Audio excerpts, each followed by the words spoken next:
Hey everybody, let's get right back to it. I wanted to give it some time so that it's outside of some of the more hype videos. So I wanted to cover this after. Did Shelly-Ann Fraser-Pryce get lucky and, qualify for the world championships? Or was it, she was going to get there anyway, whether one of the twins got injured or not? Because I saw some people in the comment section saying that Shelly-Ann basically lucked out because if Tia didn't get injured, she would have, made it. I mean, after coming off a world leading time and everything like that, it seems unlikely that she wouldn't have got one of those spots. But what do you guys think about that?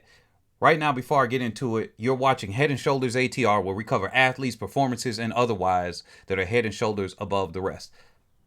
These videos are going to be coming in slow and in a trickle as far as in general, but I am going to cover more videos. And like I said, I am covering a Shelly-Ann Fraser-Pryce tribute video before the end of the year to dedicate to her, because she was the first athlete I covered on my channel. So the very first video was covering Shelly-Ann's, 1063. So anyway, with that being said, we got Tia and Tina. They are basically going at it. They're leading the world with their times. We got Shericka Jackson. Many people are saying she's back. Knowing how the Francis group in general trains the athletes, other athletes are getting faster. But here's the question we got to ask here. Here's the question we got to ask. And I just got to say it. I'm going to cover a little bit on the men's side, but I'm not going to focus that today. Is Jamaica incapable of running? Remember how everybody was flooding this channel back in 2021, leading up to Tokyo, saying Americans can't run fast times international. Now, it seems like Jamaica for a very long time now, since Usain Bolt, it's like, hey, Bolt's gone. Jamaicans can run quicker in Jamaica.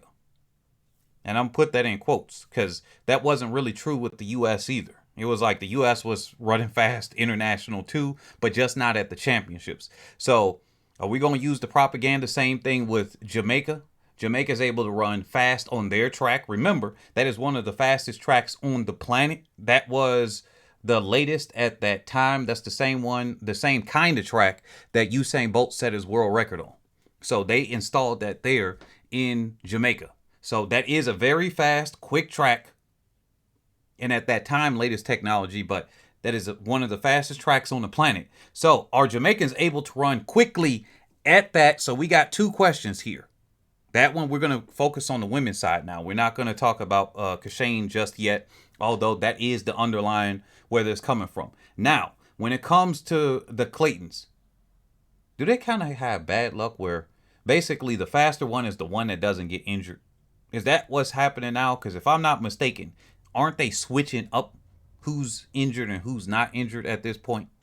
Correct me if I'm wrong. But yeah, the faster one is the one that doesn't get injured. So at this point, they got to be healthy because there is clearly evident that they're quick. Look at their 60 times, 7 lows. Look at their 100-meter times from world leading. Although, some of the time should be getting faster, you would think, quote unquote, should. There's no guarantee with that, but you would think later toward the championship since it's so freaking late in the year. But still, won't take that away. World leading times, they're under the right coaches. They're under the right coach that will get them quicker. At this point, it's an injury thing. As long as we can see that here, it's been okay. That's what they're going to have to try to get over. We don't want to see another Elaine Thompson hero here. Now, getting back to Shelly-Ann.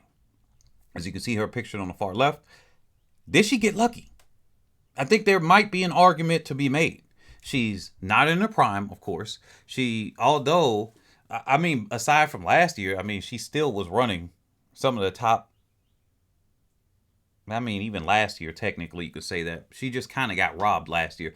I'm really not too satisfied with what happened at the Olympics with her or Sha'Carri Richardson. That kind of really upsets me. And I'm pretty sure she's not quite... focusing now. She has to focus on her now, but I know that's a big disappointment to her too, because that you can't really get an Olympics experience back. What, you got to wait another 4 years, 4 years older and all of that, and obviously this was her last one. So that's that. But she's still been running 10 6s and 10 7s up until just very, very recently. So I mean, she's been very close to her prime. But season to season is always a little bit different. She didn't look quite where she was at her previous self this season, or even in that race. For those, I would show it on the screen, but you know how they hit with the copyright strike. So there is a case to be said that if one of the twins didn't pull up, she wouldn't have been there, because Shericka Jackson was there. And I said it before, Shericka is somebody to look out for. It looks like this is kind of playing out how I said it before, although her being a dominant force, that's not necessarily the case in the 100. Her being a dominant force, but somebody to look out for. She could sneak a win. Yeah, she could sneak a win at the World Championships or Olympics. If you catch the other people sleeping, there is no guarantee that she can't sneak a win off of somebody like that. She doesn't have the technique and everything like that, in my opinion, for running an efficient 100 meters. No, not at all. As you can see, all those 400s that she did over that time has really modified how she is getting her turnover and her speed over the 100. Okay, cool. She looks more efficient. She looks more natural in the 200. That's her element. Nobody's going to argue with that. And Gabby better be sleeping with both eyes shut, but still looking over her shoulder when she wakes up, because she needs the rest. Now, with that being said, in my opinion, I don't think Shelly-Ann got lucky, because you just got to prepare. And whatever happens on the day, anything can happen. Shelly-Ann has been having that same injury that got her the bronze back in Rio with that toe. Remember, the same injury. She says she's never gotten over, and I think she said she's going to have surgery after she retires on that toe. So she's had that same recurrent injury, and I think it affected her a little bit last season. So she's been dealing with different injuries. You just got to show up. You don't know who's hurt, who's this, who's that, and you got to show up at the time. So that's really just how it is. You got to show up. I don't think that was luck. Hey, look, all of it is still probability when you think about it, and probability is luck, technically. I got to deal with that with trading at all. It's all basically probability. Whether you get well on a trade or not is probability. Whether people want to argue, yeah, you can, if you have a certain system, you could put the probability on your side more often, as we've seen Shelly-Ann Fraser-Pryce more often than not. I don't think that this was luck. This was her preparing the whole season. This was her building off of last season. This is her coming up and showing up. Now, what does it look like for her at the World Championships? That's going to be the question mark, because she was not necessarily looking all there now. And I will say, if this race were done and no one was injured, I'm going to say she wouldn't have made it, because it's kind of clear about where she was. The two twins, they were 10.81 from this race, and then a 10.85 before. So you got the twins both leading.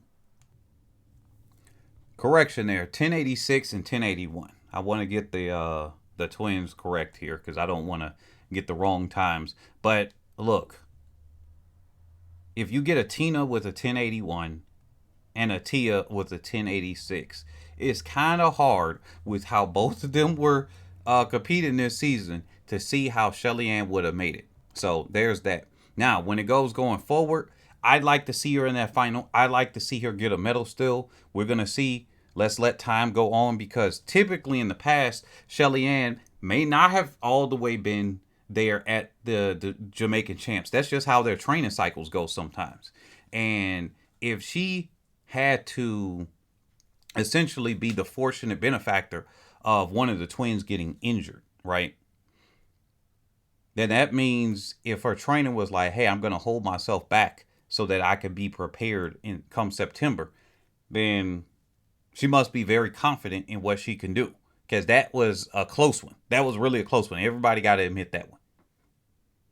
Now, coming up with to Shericka, because we're going to cover different topics. I've already covered the Shelly-Ann topic. Now, Shericka, is she back? Look, this probably deserves its own video, but I'm going to cover it here. Gabby basically got to look over her shoulder, because if Shericka's even somewhat back in the 100, Gabby is her 100 is so weak compared to her 200. She's just able to carry that over. That's strength right there. Or it's just her turnover doesn't get her until later. You know, like somebody moving like a train. A train starts off slow, but when it's moving, it's going. And yeah, Gabby doesn't have that huge body like the bulk where you would see with the train, but she's very tall. And when she gets those legs moving, she gets them moving and it's basically not turning back. Whereas Shericka is a very power runner. She's a power runner. So she's going to get out on everybody. And then she's able to close when it comes down at that in that 200 as well, if she needs to. Now, if it comes neck and neck between Gabby and Shericka, it's going to be more so, I think, decided in that first curve versus the home straightaway, because Gabby got the stronger close. Gabby's able to pull something out of her rear end, although, as I called it in the past and said, hey, that's a one-off thing, and I was turned out to be right. I'm looking at her now and saying, yeah, she's going to be able to close if she needs to, if somebody's within a few meters of her, and that includes Shericka. It's just going to be that first curve. I will argue the first 30 to 50 meters is going to decide the race between both of them. And I, right now, would put that, I got to see a little bit more. I wouldn't be able to say it because I would want to lean toward Gabby. But because of Shericka and how decent she looked, decent for her, in the 100 at the Jamaican trials, I based on that, would say Shericka probably got this in the bag this year. Let's see. All right, what do you guys think? I'm going to end the video right here. Leave your comments below. I'm going to cover the Prefontaine Classic, the men's side, and all of that stuff that just happened. I think Sha'Carri needs to avoid running that Prefontaine at this point. She has a really bad track record there. This is the bonus for the people that lasted this long or maybe skip to the end. She got a really bad track record of Prefontaine. Matter of fact, I'm going to stop this recording so I cover that there.